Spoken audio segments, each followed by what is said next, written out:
Halo teman-teman semua, selamat datang kembali di YouTube channel saya. Nama saya adalah Kevin Saili. Pada YouTube channel ini, teman-teman akan menemukan informasi menarik seputaran technical analysis untuk cryptocurrency. So if you guys like crypto, make sure to hit the subscribe button and don't forget to leave your thumbs up kalau kalian suka dengan konten yang saya bahas pada video YouTube ini. Jadi kita akan bahas tentang pergerakan XRP, dan sudah cukup lama ya kayaknya saya bahas XRP terakhir, tapi saya lupa kapan terakhir saya bahas. Intinya ya udah, kita langsung aja masuk ke dalam pembahasan XRP-nya. Oke, first untuk time frame daily ya. Time frame daily itu seperti yang sudah saya bahas berkali-kali sebelumnya, saya gunakan Elliott Wave Theory ya untuk mengetahui potensial target-target pergerakan berikutnya gitu. Dan untuk kondisi terakhir ini kebetulan kita untuk di time frame daily itu kita sudah mencapai potensial level atau wave 4-nya kita, yang artinya ini adalah bagian bawah daripada koreksi wave si Elliott Wave Theory. Oke, dan tampaknya karena ini ngebentuk sekaligus double bottom ya, dan juga kita sudah ngelihat ada potensi breakout pada kisaran area ini atau neckline-nya, maka itu yang memungkinkan XRP saat ini mengalami penguatan yang cukup signifikan. Oke, walaupun saat ini belum terlalu banyak aktivitas ya, kita pikir ini merupakan dampak juga dari sidang SEC dengan XRP yang belum berkesudahan ya. Balik lagi, banyak sekali teman-teman yang bilang ini adalah token drama lah dan lain sebagainya.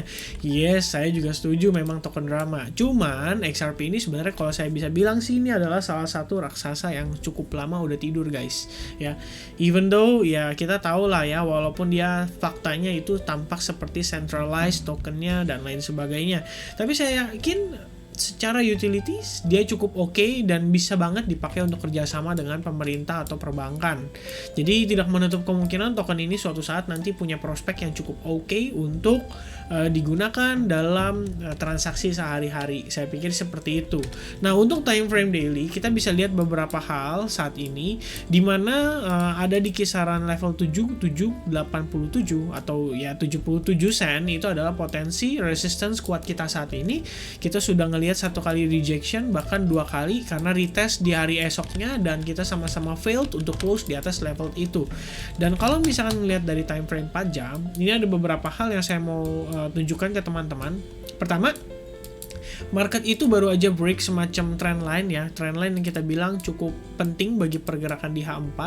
Jadi semisalkan ini kita tarik dari sini ketemu ini ya guys, bahkan belum ya, sebetulnya belum sih ya, ini untuk saat ini sih belum. Kalau misalkan kita tarik dari sini, cuman tadi kalau nggak salah saya ada sedikit update di mana saya tarik dari sini ke sini guys ya. Ini udah terjadi breakout terhadap si ini pattern ini ya, terjadi breakdown lah terhadap si pattern ini, dan sekarang kondisi kita mungkin bermain di kisaran area dalam trendline ini ya, either yang bagian atas dan yang bagian bawah. Sebenarnya sih bisa dikatakan ini bagian bawahnya cukup nahan nih, karena kita ngelihat di time frame 4 jam tepatnya di kisaran jam 7 tadi closingnya itu tuh kita close-nya dengan membentuk semacam satu pattern chart yang kita bisa bilang ini sebagai ya sebut saja itu misalkan hammer pattern lah ya.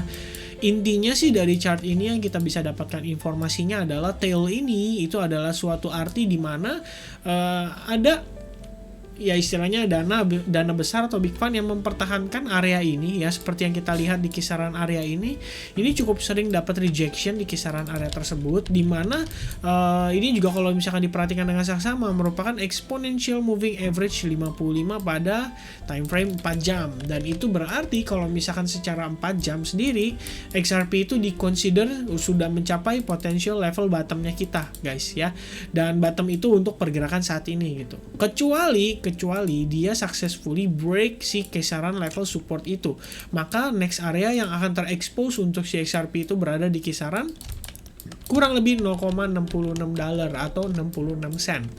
Oke. Nah, selama XRP masih bisa ketahan di kisaran area ini, maka kita masih berpotensi banget untuk melihat XRP mengalami penguatan yang cukup signifikan.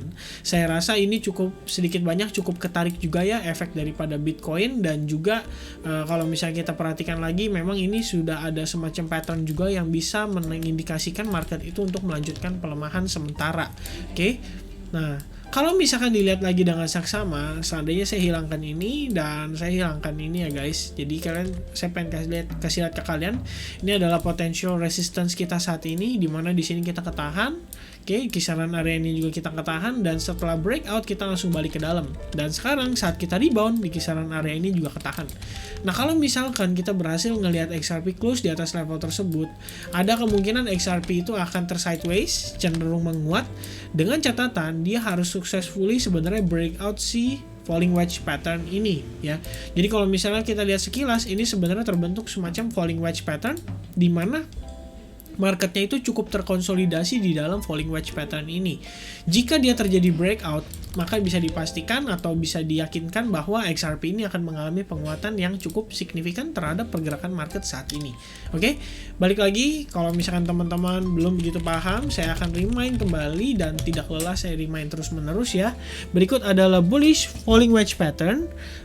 Ini adalah bullish falling wedge pattern. Kalian bisa lihat ya di sini pergerakannya kurang lebih seperti ini. Biasanya datang dari bawah, kemudian membentuk falling wedge, lalu dia breakout ke atas ya.